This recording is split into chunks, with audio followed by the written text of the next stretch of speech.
1978년 11월 해가 저물기 시작한 서울의 금요일 저녁은 언제나처럼 분주했습니다. 32번 시내버스는 집으로 향하는 사람들로 발 디딜 틈이 없었죠.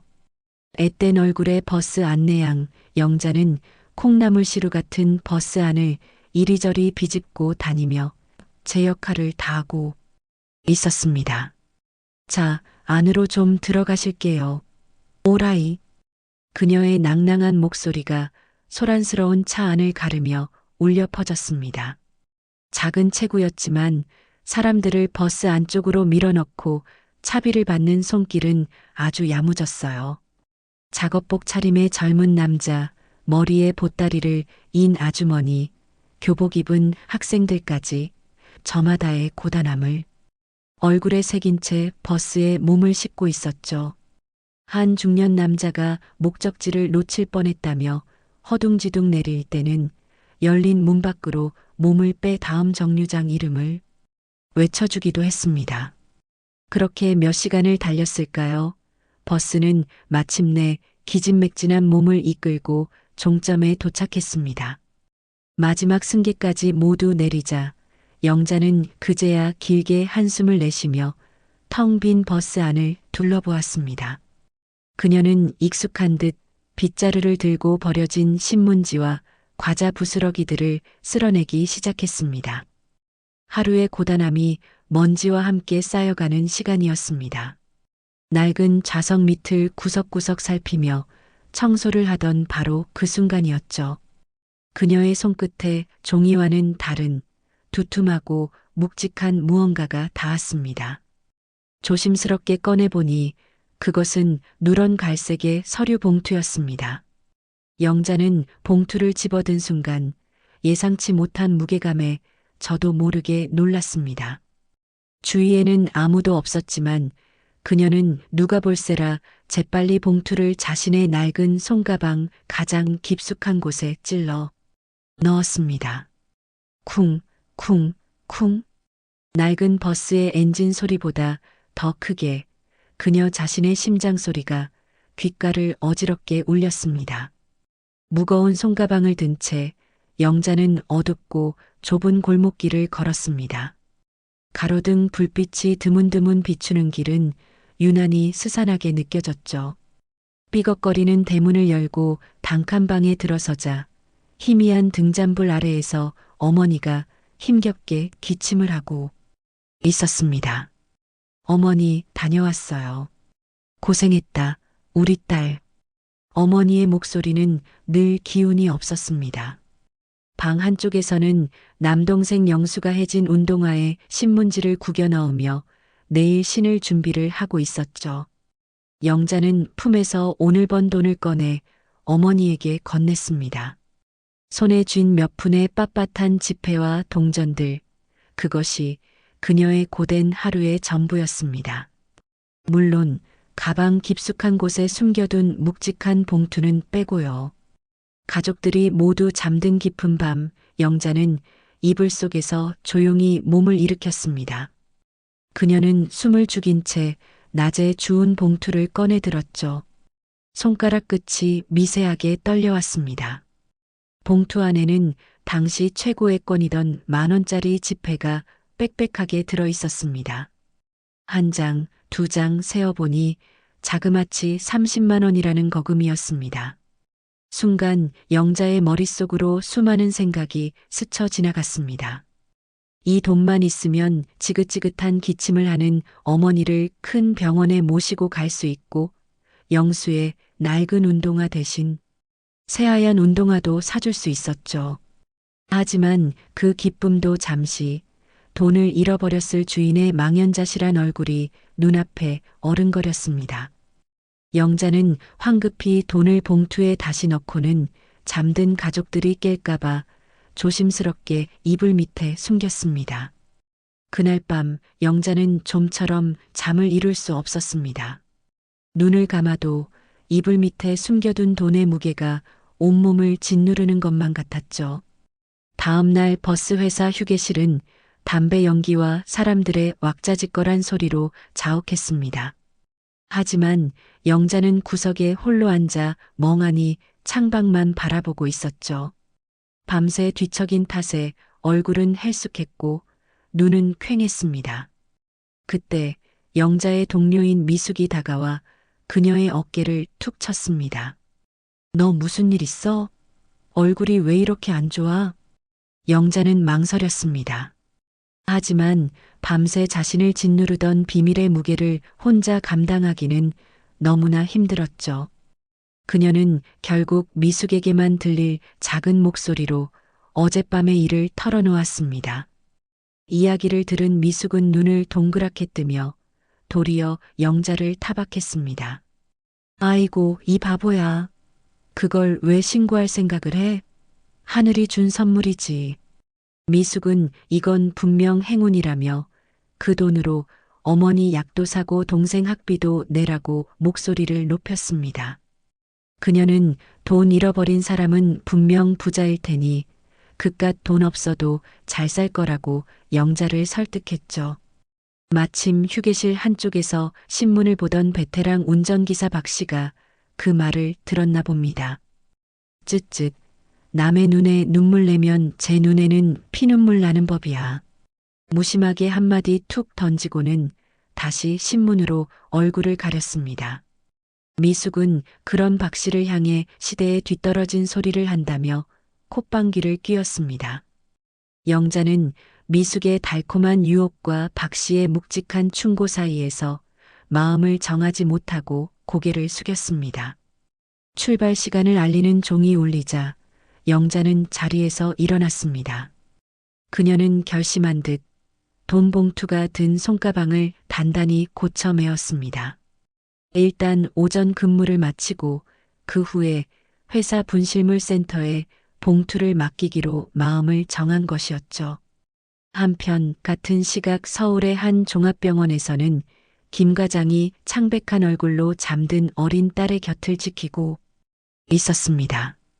딸 민희는 며칠째 열이 내리지 않아 병원에 입원한 상태였죠. 마침 회진을 온 의사가 민희의 상태를 살피더니 김 과장에게 말했습니다. 내일 바로 수술에 들어가야 합니다. 오늘 중으로 원무과에 가셔서 수술 보증금부터 납부하셔야 합니다. 김 과장은 딸의 수술 날짜가 잡혔다는 말에 안도하며 고개를 끄덕였습니다. 그는 당연하다는 듯 양복 안주머니에 손을 넣었습니다. 어제 회사에서 받은 월급 봉투를 꺼내기 위해서였죠. 하지만 그의 손에 잡히는 것은 아무것도 없었습니다. 김 과장의 얼굴이 하얗게 질리기 시작했습니다. 그는 양복의 모든 주머니를 미친 듯이 뒤졌지만 두툼했던 월급 봉투는 어디에도 없었습니다. 순간 그의 머릿속에 어젯밤 사람들로 가득 찼던 32번 버스의 풍경이 스쳐 지나갔습니다. 김 과장은 아내에게 잠시 다녀오겠다는 말만 남긴 채 병원을 뛰쳐나갔습니다. 그는 택시를 잡아 타고 어제 그 버스의 종점으로 향했습니다. 버스 회사 사무실 문을 거칠게 열어젖힌 그는 다짜고짜 소리부터 질렀습니다. 어젯밤에 이 회사 버스에서 월급 봉투를 통째로 잃어버렸습니다. 제 딸 아이 수술비란 말입니다. 사무실 경리는 그런 일로 찾아오는 사람이 한둘이 아니라며 시큰둥한 반응을 보였죠. 그 태도에 이성을 잃은 김 과장은 어젯밤 그 버스를 운행했던 안내양을 당장 찾아내라고 고함을 쳤습니다. 그의 머릿속은 이미 어리고 싹싹해 보였던 그 안내양이 돈을 훔쳐갔을 거라는 의심으로 가득 차 있었습니다. 오전 근무를 마친 영자는 곧장 회사 사무실로 향했습니다. 그녀의 발걸음에는 더 이상의 망설임이 없었죠. 사무실 문에 가까워질수록 안에서부터 시끄럽게 다투는 소리가 새어나왔습니다. 웬 남자가 고함을 치고 있었고 사무실 경리가 그를 말리는 듯한 목소리도 들렸습니다. 영자는 조심스럽게 문틈으로 안을 들여다보았습니다. 사무실 한가운데서 어제 버스에서 급하게 내리던 중년 남자 김 과장이 얼굴을 붉히며 서 있었습니다. 그 안내양을 당장 경찰에 신고할 겁니다. 내 딸 목숨이 달린 돈을 훔쳐가. 그의 곁에는 동료 미숙과 운전기사 박 씨도 불려와 어쩔 줄 모르는 표정으로 서 있었죠. 마침 문 앞에 서 있는 영자를 발견한 사무실 경리가 그녀를 불렀습니다. 이영자 양. 마침 잘 왔네. 이리 좀 들어와 봐. 모든 사람의 시선이 영자에게로 향했습니다. 김 과장은 영자를 보자마자 손가락질하며 외쳤습니다. 당신이었군. 내 돈 당장 내놔. 사무실의 공기가 얼어붙는 듯 했습니다. 하지만 영자는 김 과장의 삿대질에도 아무런 표정 변화가 없었습니다. 그녀는 그저 묵묵히 책상 앞으로 걸어갔습니다. 그리고는 자신의 낡은 손가방을 열어 어젯밤부터 자신을 괴롭히던 그 갈색 봉투를 꺼냈습니다. 영자는 봉투를 책상 위에 조용히 올려놓았습니다. 방금 전까지 고함으로 가득 찼던 사무실 안은 물을 끼얹은 듯 순식간에 정적에 휩싸였습니다. 모두의 시선이 책상 위에 놓인 온전한 상태의 월급 봉투 하나에 못 박혔습니다. 김 과장은 책상 위의 봉투와 영자의 앳된 얼굴을 번갈아 쳐다보았습니다. 방금 전까지 세상을 다 잃은 듯 절규하던 그의 얼굴에서 핏기가 서서히 가시기 시작했죠. 사무실 경리가 봉투를 집어들어 김 과장에게 건네주자 그는 떨리는 손으로 그것을 받아들었습니다. 그의 옆에 서 있던 미숙은 부끄러운 듯 고개를 푹 숙였고 운전기사 박 씨는 그런 영자를 보며 희미하게 고개를 끄덕였습니다. 김 과장은 차마 영자의 얼굴을 마주보지 못했습니다. 자신의 경솔함에 대한 부끄러움과 딸의 수술비를 찾았다는 안도감이 뒤섞여 어찌할 바를 몰랐죠. 그는 한참을 머뭇거리다 모기만 한 목소리로 겨우 입을 열었습니다. 아가씨, 정말 미안합니다. 제가 제 딸 아이가 아파서 그만 이성을 잃었습니다. 그의 목소리는 심하게 떨리고 있었습니다. 영자는 그런 김 과장을 향해 담담하게 말했습니다. 괜찮습니다. 돈을 찾으셨다니 다행입니다. 그녀의 목소리에는 어떠한 원망이나 감정도 실려 있지 않았습니다. 김 과장은 어떻게든 이 미안함을 갚고 싶다는 생각에 허둥지둥 봉투를 열어 돈 몇 장을 꺼내려 했습니다. 하지만 영자는 조용히 고개를 저으며 한 걸음 뒤로 물러섰습니다. 그녀는 더 이상 아무 말 없이 사무실에 있는 모두를 향해 가볍게 고개를 숙인 뒤 조용히 문을 열고 나갔습니다. 사무실에는 다시 정적이 흘렀습니다. 김 과장은 손에 돈 봉투를 쥔 채 영자가 사라진 문 쪽을 한참 동안 멍하니 바라보고 있었습니다. 그녀가 남기고 간 정직의 무게가 그의 어깨를 무겁게 짓누르는 듯 했습니다. 김 과장은 버스 회사를 나오자마자 곧장 병원으로 달려가 딸의 수술 보증금을 냈습니다. 그는 그제야 안도의 한숨을 내쉴 수 있었죠. 그날 오후 김 과장은 다시 버스 회사를 찾아갔습니다. 하지만 이번에는 고함을 치는 대신 조용히 사무실 경리를 만나 영자에 대해 물었습니다. 경리는 한숨을 쉬며 영자가 아픈 어머니와 어린 동생을 부양하는 실질적인 가장이라는 사실을 알려주었죠. 그 시각 영자는 아무 일 없었다는 듯 평소처럼 고된 하루를 보내고 있었습니다. 다음 날 아침 출근한 영자는 사무실 경리로부터 호출을 받았습니다. 경리는 어제와는 다른 부드러운 표정으로 영자에게 말했습니다. 어떤 분이 이영자 양 어머님의 6개월치 병원비를 모두 내고 가셨네. 경리는 또 다른 봉투를 내밀며 말을 이었습니다. 그리고 이건 동생 학비에 보태 쓰라고 꼭 좀 전해달라고 하더군. 영자는 그 후원자가 누구인지 단번에 알 수 있었습니다. 그녀는 손사래를 치며 그 돈을 받을 수 없다고 말했습니다. 하지만 경리는 이미 모든 절차가 끝났다며 이건 대가가 아니라 한 시민의 고마운 마음이니 받아달라고 그녀를 설득했습니다. 영자는 더 이상 거절하지 못하고 떨리는 손으로 봉투를 받아들었습니다. 사무실을 나온 영자는 복도에 기대어 섰습니다. 어제까지만 해도 자신을 짓누르던 돈의 무게가 오늘은 세상에서 가장 따뜻한 온기가 되어 돌아왔습니다. 그녀의 눈에서 뜨거운 눈물이 쉴 새 없이 흘러내렸습니다. 그것은 슬픔이나 서름의 눈물이 아닌 태어나서 처음 느껴보는 벅찬 감사와 감동의 눈물이었습니다. 그로부터 1년이라는 시간이 흘렀습니다. 영자는 더 이상 버스 안내양이 아니었죠. 김 과장이 써준 추천서 덕분에 그녀는 그의 공장에서 안정적인 격리 사원으로 일하게 되었습니다.